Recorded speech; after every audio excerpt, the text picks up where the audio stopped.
உச்சநீதிமன்றம் ஜல்லிக்கட்டுக்கு அனுமதி வழங்காத காரணத்தினால் ஏறு தழுவுதல் நடைபெறும் மாவட்டங்கள் களையிழந்து காணப்படுகின்றன. ஜல்லிக்கட்டு குறித்தும் காளைகள் எப்படி வளர்க்கப்படுகின்றன என்பது பற்றியும் அதன் பெருமைகள் குறித்தும் தொடர்ந்து சிறப்பு நிகழ்ச்சி வாயிலாகவும் செய்திகள் வாயிலாகவும் பதிவு செய்து வருகிறது புதிய தலைமுறை. அந்த வகையில் உலக அளவில் ஜல்லிக்கட்டுக்கு பெயர் போன அலங்காநல்லூரில் இருந்து, அதுவும் ஜல்லிக்கட்டு நடக்கும் வாடிவாசலில் இருந்தவாறு மக்களின் கருத்துக்களை பதிவு செய்கிறது புதிய தலைமுறை. தை மாதம் ஜல்லிக்கட்டு என்ற கொண்டாட்டமும் கோலாகலமுமாக இருக்கும் அலங்காநல்லூர் எப்படி இருக்கிறது, அப்பகுதி மக்கள் என்ன நினைக்கிறார்கள் என்பதை இப்போது பார்க்கலாம். இந்த நிகழ்வை ஒருங்கிணைக்கிறார் செய்தியாளர் ஹரிகிருஷ்ணன்.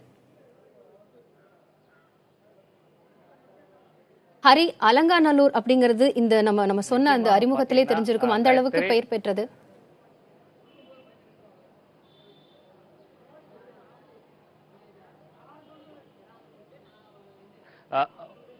அதாவது மதுரை மாவட்டம் அலங்காநல்லூர் ஜல்லிக்கட்டு என்றாலே உலக புகழ்பெற்ற என்ற ஜல்லிக்கட்டுக்கு ஒரு பெருமை சேர்த்த ஊராகும். இந்த அலங்காநல்லூர் ஜல்லிக்கட்டு நடைபெறும் வாடிவாசலில் நான் தற்போது இருக்கிறோம். நீங்களே இந்த காட்சிகளை பார்க்கலாம். இந்த இடங்களிலே இந்நேரத்திற்கெல்லாம் ஜல்லிக்கட்டு நடந்திருந்தால் வர்ணங்களால் அலங்கரிக்கப்பட்டு வர்ணங்கள் பூசப்பட்டு தயார் நிலையில் இருக்கும். இன்னும் ஜல்லிக்கட்டு வழக்கம், அதாவது தை மாதம் 3ஆம் தேதி அலங்காநல்லூரில் ஜல்லிக்கட்டு நடைபெறும். இந்த இடத்திற்கெல்லாம் தான் இந்த வாடிவாசலில் மாடுகள் காளைகள் வெளியே வரக்கூடிய இடம். வர்ணங்கள் பூசப்பட்டு மிகுந்த ஒரு உற்சாகத்துடன் தான் காணப்படும். இது ஒரு நாளில் இந்த விழா நடைபெற்று வந்தாலும் தொடர்ந்து அதற்கு முன்னுதாரணமாக பல மாதங்களாக அதற்காக பணியாற்றுவார்கள். இது குறித்து பேசுவதற்காக சுந்தரராஜன் அவர்கள் நம்மோடு இருக்கிற, அவர்கிட்ட கேட்கலாம். இப்ப இந்த ஜல்லிக்கட்டு அப்படின்னு அனுமதி கொடுத்திருந்தா இந்நேரத்திற்கெல்லாம் எந்த மாதிரி பணிகள் நடைபெறும்? இந்த பொங்கலை விட்டு உங்களோட உற்சாகம் எல்லாம் எப்படி இருக்கும்? வணக்கம், நான் அலங்காநல்லூர் ஜல்லிக்கட்டு விழாக்குழு தலைவர் சுந்தரராஜன் பேசுகிறேன். இப்போ அலங்காநல்லூர் ஜல்லிக்கட்டுன்றது உலக புகழ்ன்றது உண்மையாகவே நிரூபிச்சிட்டாங்க. உண்மை அது. ஆனால் தடைன்றது போட்டு எல்லாத்தையும் ஜல்லிக்கட்டை நிப்பாட்டாங்க. நேரம் எங்கள் ஊரில் எடுத்துக்கிட்டிங்கன்னா கோல போட்டி, சைக்கிள் போட்டி, சின்ன குழந்தைகளுக்கு போட்டிகள் ஆரம்பிச்சிருப்போம். மாடுகளெல்லாம் குளிப்பாட்டி வர்ணங்கள் பூசி வீடெலாம் வெள்ளையடிச்சு சந்தோஷமாக மாமே மச்சம் பங்காளி எல்லாரும் நேரம் எங்கள் வீட்டில் எல்லாம் வந்திருப்பாங்க. இந்த வட்டம் ஜல்லிக்கட்டு இல்லைன்ற காரணத்தினால யாரும் வரல. சரியான வியாபாரம் கிடையாது. இது உண்மையாக சொல்ல போனால் கடவுள் குத்தம் மாதிரியே மலைகள்லாம் சுத்தமாகவே கிடையாது, வறண்டு போச்சு. மொத்தத்துக்கு மாடுன்றது என் குடும்பத்தில் தெய்வமாக வச்சுதான் அதெல்லாம் சாமியாக கும்பிட்டு ஜல்லிக்கட்டை எங்கள் ஊர் சந்தோஷத்துக்காக நாங்கள் பண்ணிக்கிட்டு இருக்கோம். இதில் பீட்டா நான் மாட்டை கடிக்கிறேன், அதை பண்ணுறேன் வைக்கிறேன்றாங்க. இது வரைக்கும் பீட்டா என்ன செய்யுன்னு தெரில. இந்த சில அரசியல்வாதிகள் சேர்ந்துக்கிட்டு, சில தலைவர்கள் சேர்ந்துக்கிட்டு இது ஒரு அரசியலாகவே கொண்டு வந்துட்டாங்க. இப்போதைக்கு அது அந்த மாதிரி கொண்டு வந்துட்டாங்க. எல்லா பேத்துக்கும் எல்லா விஷயங்களும் நல்லாவே தெரியாமல் எந்த ஒரு விஷயம் கிடையாது. எடுத்துக்கிட்டிங்கன்னா உழவர்ன்றது விவசாயின்றது இந்தியாவோட நாடி துடிப்பு, முதுகு தண்டு வாடா எலும்பு, அதெல்லாம் வார்த்தையாளத்தை பேசிகிட்டு இருக்காங்க. எங்களை பற்றி திரும்பி பார்க்குறதே இல்லை. இப்போ விவசாயி செத்து போயிருக்காங்க, அதுக்கு என்ன பண்ண? அதெல்லாம் ஒரு அமைப்பெல்லாம் வர பேசுனேன். ராகவன், நீங்க சொல்லுங்க, இந்நேரத்துக்கெல்லாம் இப்ப ஜல்லிக்கட்டு தை 3ஆம் தேதி வழக்கமா நடைபெறும். தை பிறப்பதுக்கு இன்னும் சில மணி நேரங்கள் தான் இருக்கு. இந்த 3 நாட்களுக்குள்ள எந்த மாதிரி ஏற்பாடுகள், அதாவது பேரிகார்டு அமைத்துல மற்ற பல்வேறு பணிகள் பண்ணுவீங்க, எந்த மாதிரி எல்லாம் பண்ணிருப்பீங்க? எப்பவுமே அலங்காநல்லூர் ஜல்லிக்கட்டு தை 3ஆம் தேதி நடக்கும். 3ஆம் தேதினா குறைந்த ஒரு வாரத்துக்கு நாங்கள் எல்லா பணிகளையும் ஆரம்பிச்சிருவோம். இதுக்கான மாடுகளுக்கான பேரிகட்டுக்கு ஃபுல்லாக அமைக்கிறது. பேரிகட்டுனா டபுள் பேரிகட்டு, பார்வையாளருக்கு எந்த பாதிப்பு வராமல் மாடுபிடிக்காரன் பாதிப்பு டபுள் பேரிகட்டு. அதே மேடை, அலங்கார மேடைகள்லாம் இப்போயே ஆரம்பிச்சிடும். உட்கார்றதுக்கு மேடைகள் எல்லாமே மேடை ஆரம்பிச்சிடும். எல்லா அரசு அதிகாரிகளை மீட் பண்ணி அவங்க பொது அரசாங்கம் மீட் பண்ணி பொதுப்பணித்துறையில் என்ன செஞ்சோம், பிடபிள்யூவில் இன்ஜினியர்ஸ் மேடையெல்லாம் சரி பண்ண பார்த்துருவாங்க. இது போக சுத்தம் சுகாதாரத்துக்காக பேரூராட்சி பணியாளர்கள் ஒரு வாரமாக அந்த பணிகளை எடுத்துன்னு செஞ்சுருவாங்க. பூரா பணிகளை செய்ய ஆரம்பிச்சிருவாங்க. இதுமே வெட்டினரி டாக்டர்ஸ் எல்லாத்துக்கும் அலர்ட் ஆயிடுவாங்க. ஏன்னா தை 1ஆம் தேதி அவனியாபுரம்னால தை 3ஆம் தேதிக்கு ஏன்னா எல்லா இது அறிவிக்கப்படாத ஜல்லிக்கட்டுமே தை 3ஆம் தேதி இருக்கும். தை 3ஆம் தேதி எங்கள் ஊருக்கு ஜல்லிக்கட்டு ஃபேமஸ்னால நிறைய ஊர்லேருந்து மாடுகள் வரும். ஏன்னா எல்லா ஊர்லேயும் தை மாதம் மாட்டு பொங்கல் அன்னைக்கு அவங்கவுங்க ஊரில் மாடுகள் இருக்கும். ஆனால் தை மாட்டு பொங்கலுக்கு மறாநாள் அலங்காநல்லூர் ஜல்லி நடக்கிறனால சிறந்த மாடுகள்லாம் இங்கே வர ஆரம்பிக்கும். மாட்டு உரிமையால் இப்போயே மாட்டெல்லாம் 2 நாளைக்கு முன்னாடியே கொண்டு அலங்காநல்லூர் மாடை கட்டி போட்டுருவாங்க. வெட்டினரி டாக்டர்ஸ் குழுலாம் போய் அலர்ட் ஆகி அவங்க பணிகளை பிரித்து எங்களோட சேர்ந்து இணைஞ்சு எந்தெந்த மாதிரி பணிகள் செய்யணும், எப்படி மாடை செக் பண்ணணுன்றது அவங்களுக்கான அரேஞ்ச்மெண்ட்டை பண்ணிடுவோம். அது மாதிரி வருவாய்த்துறையிலேருந்து என்ன செஞ்சுருவாங்க, நாங்கள் ஃபுல்லாக வருவாய்த்துறையிலேருந்து அவங்க மாட்டுக்கான டோக்கன் நேரம் மாட்டுக்கான டோக்கன்லாம் கொடுத்து முடிச்சிருப்போம். அதுமாதிரி மாடுபிடி வீரருக்கான டோக்கனையும் கொடுத்து முடிச்சு எத்தனை மாடு வரும், எத்தனை மாடுபிடி வீரர்கள் இருப்பாங்க, அவங்களுக்கு முன்னேற்பாடு என்ன செய்யணும் அப்படின்ற விஷயங்கள் வந்து வருவாய்த்துறை ரெடியாக நாங்கள் விழாக்குழு அவங்களோட சேர்ந்து எல்லா பணிகளையும் செஞ்சு ஜல்லிக்கட்டுக்கான பணிகள் வந்து முடியும் தருவாயில் இருக்கோம். ஆனால் இன்னைக்கு இருக்க சூழ்நிலையில் போன 2 ஆண்டுகள் இன்னைக்கு முடிச்சல ஜல்லிக்கட்டு ஆரம்பிக்கிறதுக்கான எந்த அறிகுறியும் இல்லை. நாங்கள் இன்னைக்கு கொடுத்தா கூட ஆர்டர் கொடுத்தா கூட நாங்கள் வேலை பார்க்கறதுக்கு எல்லா வகையிலும் எல்லா அரசு அதிகாரியும் ரெடியாக இருக்காங்க. அப்படி ஏன்னா கடந்த 2 ஆண்டுகளாக இந்த விழாக்குழு தான் வந்து பேரிகேட் அமைக்கிறதோ ஸ்டேஜ் அமைக்கிறதோ எங்களுடைய சொந்த முயற்சி டொனேஷன் மூலியமாக தான் பண்ணுறோம். அதனால இப்போ நாளைக்கு எங்களுக்கு ஜல்லிக்கட்டு சொன்னா கூட 2 நாட்கள் பணி செய்வதற்கு நாங்கள் என்ன ரெடியாக இருக்கோம். எல்லா அரசு அதிகாரியும் ரெடியாக இருக்காங்க. இளைஞர் எல்லாமே பரிசு பொருள் ஏற்கனவே நாங்கள் வாங்கி வச்சிருக்கோம். இது போக நீ பரிசு பொருளை வாண்டடாக கொடுக்கறதுக்கு நிறைய பேர் இந்த ஜல்லிக்கட்டு வந்து ரொம்ப சிறந்த ஜல்லிக்கட்டா இருந்திருக்கேன். ஏன்னா இப்ப என்னன்னா கடந்த 2 வருஷமா ஜல்லிக்கட்டுன்றது அலங்காநல்லூர், மதுரை மாவட்டம், தென் மாவட்டம் இருந்துச்சு. ஆனா இன்னைக்கு இருக்க இந்த பேஸ்புக், வாட்ஸ்அப் மூலமா இன்னைக்கு உலகம் பூரா மாணவர்கள் மத்தியில் ஜல்லிக்கட்டுலாம் பரவிருச்சு. மாணவிகள் மத்தியில் ஜல்லிக்கட்டு பற்றி சரியான விழிப்புணர்வு இருந்துச்சு. ஆனா நாங்க என்ன நினைச்சிட்டு இந்த வட்டமாவது கட்டாயம் கிடைக்கும். இவ்வளவு விழிப்புணர்வு வந்து மாணவர்கள் மத்தியில், இளைஞர் மத்தியில் விழிப்புணர்வு உருவாயிருச்சு. அதுக்கு ஜல்லிக்கட்டு கிடைக்கும் நினைச்சா. ஆனா உச்ச நீதிமன்றத்தில் எங்களுக்கு இப்போதைக்கு கொடுக்க முடியாதுன்னு சொன்னது மிக வருத்தமான விஷயம் இருக்கு. சோக பொங்கல் மாதிரி பொங்கலே இல்லை, ஏதோ ஒரு அன்றாட நிகழ்ச்சி நடத்துற மாதிரி தான் ஒரு சூழ்நிலை நாங்கள் சங்கடப்பட்டு கொண்டே இருக்கோம். அடுத்து மாடுபிடி வீரர் நம்மோடு இருக்கிறார் காயத்ரி, அவர்கிட்ட கேட்கலாம். இப்ப இந்த மாடு பிடிக்கிறதுக்கு 2 வருஷமா ஜல்லிக்கட்டு நடக்கல. இப்ப ஜல்லிக்கட்டுல எந்த மாதிரி எல்லாம் நீங்க ஜல்லிக்கட்டு நடக்கிறப்ப பயிற்சி எடுத்திருப்பீங்க, காளைகளுக்கு எப்படி பயிற்சி கொடுப்பீங்க? காளைகளுக்கு எப்பயும் போல நம்ம சத்து உணவுகள் அனைத்தும் கொடுத்து எங்களோட வீரத்தை பார்க்கறதுக்காண்டி மாட்டுக்காரங்க எங்களுக்காண்டி அவுத்து விடுவாங்க. அந்த மாட்டுக்கு எந்த துன்புறுத்தும் பண்ணாம ஒரே ஆளா சிங்கிள் வீரத்தை நிலநாட்டை அந்த உலக புகழ்பெற்ற ஜல்லிக்கட்டில் காமிக்கிறதுக்காண்டி எங்கள் கிராமத்தின் சார்பாக எங்கள் மாடுபிடி வீரர்கள் களத்தில் இறங்குவார்கள். இந்த மாதிரி சிங்கிள் மாடை கட்டுவோம். இந்த மாதிரி நாங்கள் வீரத்தை வெளியில் காமிப்போம். இந்த மாட்டுக்கு எந்த துன்பமும் எந்த ஒரு சிரமமும் ஏற்படாது, வைக்காது. இது அடுத்து சர்மா நம்மோடு இருக்கிற அவர்கிட்ட கேட்கலாம். இந்த அலங்காநல்லூர் ஜல்லிக்கட்டோட சிறப்புகள் என்ன இருக்குன்னு நீங்க இதோட சிறப்பை சொல்லணும்னா வந்துட்டு முதல்ல வந்து தமிழரோட கலாச்சாரத்தை சொல்ற விஷயம், 2வது தமிழரோட வீரத்தை சொல்ற விஷயம். இது வந்து இதோட சிறப்பு வந்து உலக அளவும் தெரியும். ஒவ்வொரு நாட்டிலையும் ஒவ்வொரு மாதிரி நடக்குது. பிலிப்பைன்ஸ் நடக்குது, நியூசிலாந்து நடக்குது, பல நாடுகளில் ஒவ்வொரு விதத்தில் நடக்குது. நம்ம நாட்டில் தமிழ்நாடு, குறிப்பாக வந்து இந்தியாவில் வந்து தமிழ்நாட்டில் தான் வந்து ஜல்லிக்கட்டு வந்து கலாச்சாரத்தை பின்பற்றி நடத்துகிற கரெக்டு. உச்சநீதிமன்ற வழிகாட்டுதலின்படி கடந்த 2 வருடத்துக்கு முன்னாடி நல்லபடியாக நடந்துச்சு. அதே மாதிரி நடக்கும் அப்படின்றதே நாங்கள் எதிர்பார்த்துக்கிட்டு இருந்தோம். மத்திய அரசு இன்றைய நாளைக்கு இன்னைக்கு அவசர சட்டம் ஏற்றுவாங்க, அதன் மூலமாக ஜல்லிக்கட்டு நடத்திடுவோம் அப்படின்னு சொல்லி இந்த ஆவலோட தான் இருக்கோம். அதுக்கான வந்து ஏற்பாடுகளை வந்து மத்திய அரசு நினைச்சா இப்போ கூட செய்ய முடியும். உடனடியாக அதுக்கு உதாரணமாக இதுக்கு முன்னாடி சட்டங்கள்லாம் அவசர சட்டங்கள்லாம் ஏற்றிருக்கு.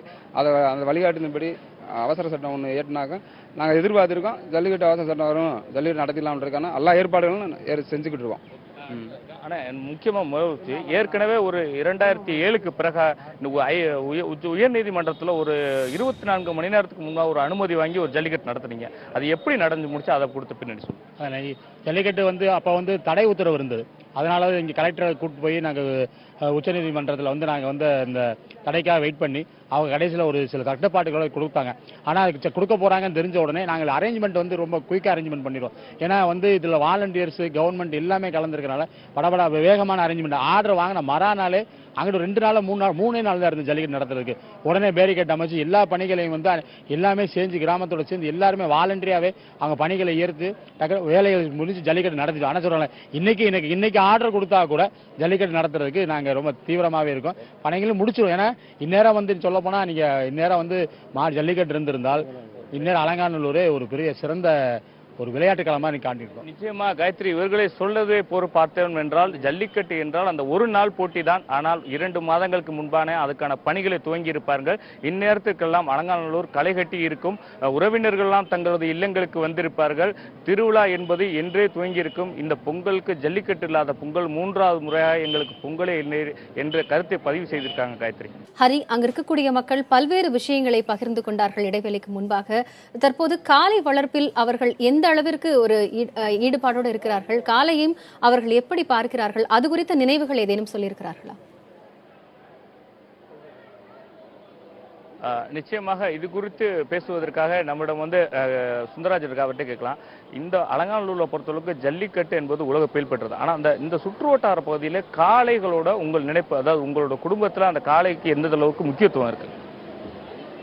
ஐயா, உங்கள்கிட்ட நாங்கள் சொல்கிறதுக்கு என்னென்னா, இதற்கு முன்னாடி வந்து நாங்கள் உச்சநீதிமன்றத்தின் மூலம் வழக்கு இருந்தது. அதுக்கு உச்சநீதிமன்றமாக ஜல்லிக்கட்டு நடைபெறுவதற்கு உச்சநீதிமன்றம் வழிகாட்டுதல் மூலமாக மாவட்ட ஆட்சியாளரின் கண்பார்வையின் கீழே காவல்துறை அதிகாரின்னு அவங்க ஐஏஎஸ் எல்லாம் இருந்தாங்க. அவங்க முன்னாடியே இந்த அலங்காநல்லூர் ஜல்லிக்கட்டானது நாங்கள் சீரும் சிறப்புமாக எந்த ஒரு சேதாரம் இல்லாமல் எல்லாமே நாங்கள் யாருக்கு எந்த பிரச்சனையும் இல்லாமல் சீரும் சிறப்புமாக ஜல்லிக்கட்டு நடத்தி கொடுத்துருக்கோம்.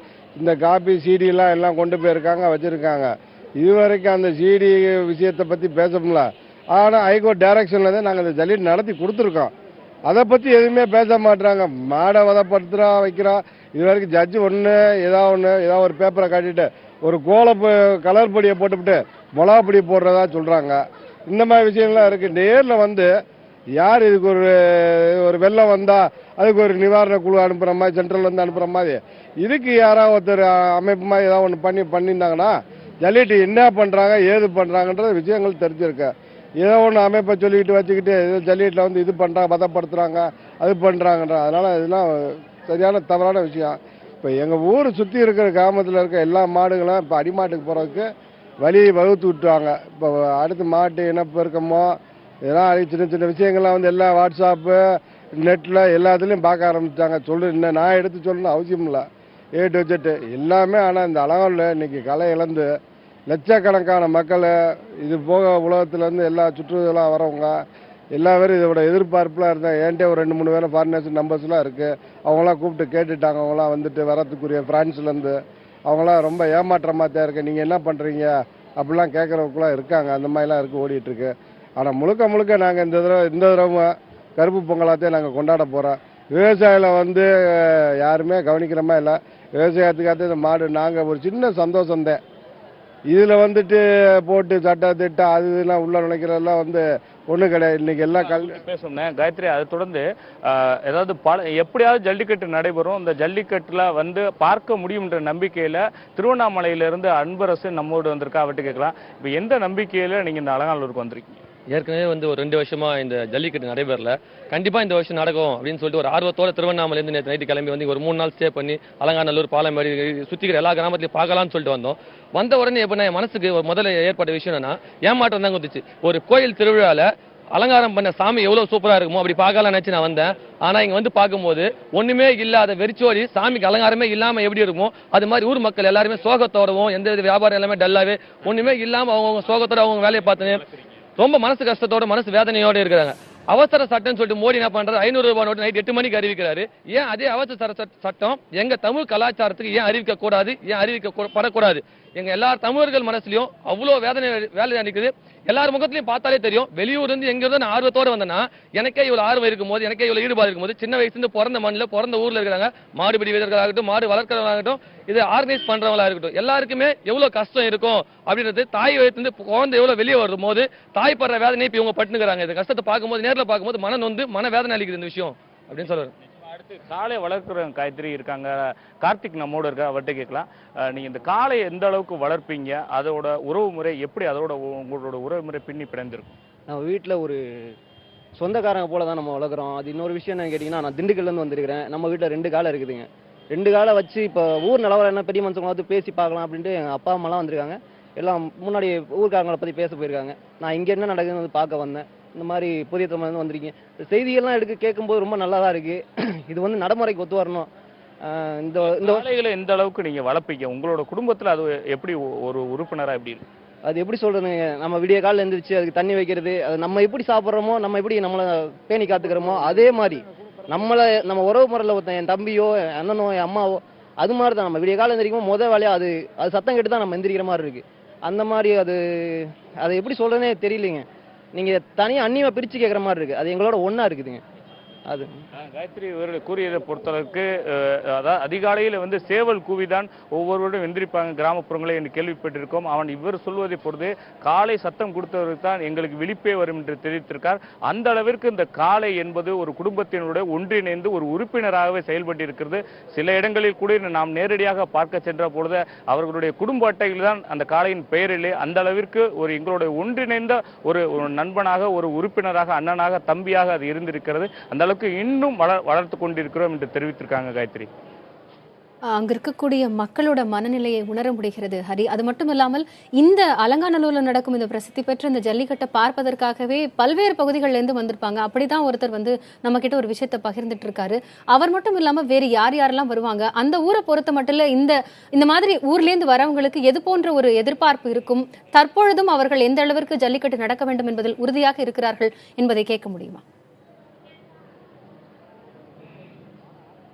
நிச்சயமாக அந்த மதுரை மாவட்டத்தை பொறுத்தளவுக்கு 3 இடங்கள்ல, அதாவது அவனியாபுரம், அலங்காநல்லூர், பாலமேடு ஆகிய இடங்கள்ல தான் ஜல்லிக்கட்டு நடக்கும். தை 1, 2, 3 நாட்கள்ல தொடர்ச்சியாக இந்த அவனியாபுரம், பாலமேடு, அலங்காநல்லூர் ஆகிய இடங்கள்ல நடக்கும். இந்த 3 நாட்கள்ல மதுரை மாவட்டத்தில் ஜல்லிக்கட்டு நடப்பது அது பொங்கலையொட்டி வரிசையாக நடப்பதனால் மிக பிரபலமாக இருக்கிறோம். இது தவிர வெளிநாட்டு சுற்றுலா பயணிகள் அதிக அளவில் வருவாங்க. ஒவ்வொரு சுற்றுலா பயணிகளும் சுற்றுலாத்துறை அழைத்து இந்த ஜல்லிக்கட்டு போட்டியிலே அவர்களுக்காக தொடர்ந்து காமிக்கும். இந்த இடங்கள்ல அந்த அதிக அளவுல அவங்களோட அந்த சந்தோஷத்தை பகிர்ந்துக்குவாங்க. இது தவிர தென் மாவட்டம் மட்டுமல்ல, மாநிலங்கள்ல இருந்து பல இடங்கள்ல வருவாங்க. இது தவிர வெளியூர்கள்ல இருந்து டெல்லி, பாம்பே போன்ற இடங்கள்ல கூட இருந்து இந்த ஜல்லிக்கட்டை பார்க்க வருவாங்க. அந்த அளவுக்கு இந்த ஜல்லிக்கட்டு மிகவும் புகழ் பெற்றதா இருக்கிறதும் தொடர்ந்து நடைபெறும். இந்த ஜல்லிக்கட்டானது காலப்போக்கில் நீதிமன்ற உத்தரவினால காலை 8 மணி முதல் பிற்பகல் 2 மணி வரை நடைபெற்றது. அந்த அளவிற்கு மாடுகள், இந்த அலங்காநல்லூருக்கு மாடுகள் காளைகள் அதிக அளவுல வரும். இந்த காளைகளுக்கு முழுவதுமாக விளையாடுவதற்கான நேரம் இல்லாததுனால இறுதியாக அதை பரிசுகளை கொடுத்து அனுப்ப வேண்டிய ஒரு சூழல் விழா கமிட்டிக்கு வந்திருக்கும். அந்த அளவுக்கு தான் இந்த ஒரு இதை எதிர்பார்க்கிறாங்க. மக்கள் மிகுந்த நம்பிக்கையில தான் இருக்கிறாங்க. இவர்கள் தெரிவித்தது போல இப்ப நாம அவருடைய கேட்கலாம். ராகவன், நீங்க சொல்லுங்க, ஒருவேளை ஒரு தடையை நீக்கி ஒரு உத்தரவு பிறப்பிச்சுட்டா உங்களால எத்தனை மணி நேரத்தில் இந்த இதற்கான ஏற்பாடுகள் ஒரு நாளுக்குள் செய்ய முடியுமா? எவ்வளவு நேரத்தில் செய்ய முடியும்? எப்படி செய்வீங்க? ஏற்கனவே இதே மாதிரி நீங்க சொன்ன மாதிரி 2007 ஒரு சூழ்நிலை வந்தது. எங்களுக்கு தடையை நீக்கி உடனே உத்தரவு கொடுத்தா 24 மணி நேரத்தில் நாங்கள் இந்த 24 மணி நேரம் அதிகம், குறைஞ்ச ஒரு 12 மணி நேரத்தில் எங்களுக்கு பணிகளை செஞ்சிடும். ஏன்னா இன்னைக்கு மாடுபிடி வீரர்களையும் மாட்டு உரிமையால் வர வைக்க வேண்டியது அது ஒரு மணி நேரம் வேலை தான். தகவலை மட்டும் சொன்னா போல மாட்டுப்பிடி ரெடி ஆயிடுவாங்க. இந்த பாதுகாப்பு ஏற்பாடுகள் செய்ய வேண்டிய பணிகள் மட்டும்தான் கொஞ்சம் ஒரு 12 மணி நேரம் ஆகும். ஏன்னா அந்த பேரிகேட் அமைக்கிறது, கேலரி அமைக்கிறது, பரிசு பொருட்களோ மாடு வருவதற்கோ மாடுபிடி வருவதற்கோ அதில் இன்னும் அரை மணி நேரம் 1 மணி நேரம் தடை நீக்கி சொன்ன 2 மணி நேரத்தில் 300 மாடு 400 மாடுக்கான உரிமையாளர்கள் என்ன செஞ்சிருவாங்க, எங்கள்கிட்ட டோக்கன் வாங்கிடுவாங்க. 400 மாடுபிடி வீரர்கள் ரெடியாக டோக்கன் வாங்கிடுவாங்க. பாதுகாப்பு ஏற்பாடுகள் பண்ணுறதுக்கு தான் 12 மணி நேரம் டைமே சொல்கிறேன். பரிசு பொருட்களும் நாங்கள் இப்போதைக்கு சொன்ன அடுத்த நிமிடமே பரிசு பொருளை கொடுக்குறது ரெடியாக இருக்கு. ஜல்லிக்கட்டு கிடைத்தால் உடனே செய்வதற்கு நாங்கள் அனைத்து நிச்சயமா காயத்ரி அவர் சொன்னதே போவதற்கும் 12 மணி நேரம் போதும். தடையை நீக்கி கொடுத்தால் இந்த அலங்காநல்லூரில் பிரபாதமாக ஒரு பிரபலமான அந்த அலங்காநல்லூர் உலக புகழ்பெற்ற ஜல்லிக்கட்டை நடத்துவதற்கு தயாராக இருக்கணும் விழா கமிட்டியில் தெரிவித்திருக்காங்க காயத்ரி.